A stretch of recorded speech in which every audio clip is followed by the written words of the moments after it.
Messi যদি বাংলাদেশে জন্মাইতো তাইলে কি হইতো? প্রথমে মেসির নাম হইতো হইলো মেহেদি। মেহেদি এসএসসি এইচএসসি পরীক্ষায় জিপিএ 5 পাইছিল, গোল্ডেন এ প্লাস। দিনে 12 ঘন্টা পড়তো, এত ট্যালেন্টেড একটা পোলা, কিন্তু ঢাকা ভার্সিটিতে চান্স পায় নাই। ট্যালেন্ট হইলে কি হইব? এরপরে তো মেহেদির ফ্যামিলিতে বহুত প্রেসার দিল, ওর মা তো ওরে বৈকাত হয় নাই, কিন্তু পরে ওই প্রাইভেটে চান্স পাইছিল। নর্থ সাউথে বিবিএ আর ব্র্যাকেট সিএসসিতে ওই চান্স পেয়ে গেছে। ওর একটা বন্ধু আছিল নাম নয়ন। নয়নে ওর একদিন ফোন দিয়া কইলো ব্র্যাকের মেয়েরা নর্থ সাউথের থেকে সুন্দর বেশি। মেহেদি ব্র্যাকে ভর্তি হয়ে গেল সিএসসিতে। ওই ঢুকছিল মূলত তারকে প্রেম করার লেগা, পারে নাই।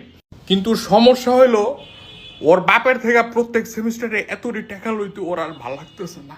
পইরা গেল মেহেদি ডাপ্রেশনে। ওই চিন্তা করলো বাংলাদেশে থাইকা আমি কি করব। 3 মাস পরে মেহেদি ডিসিশন লইলো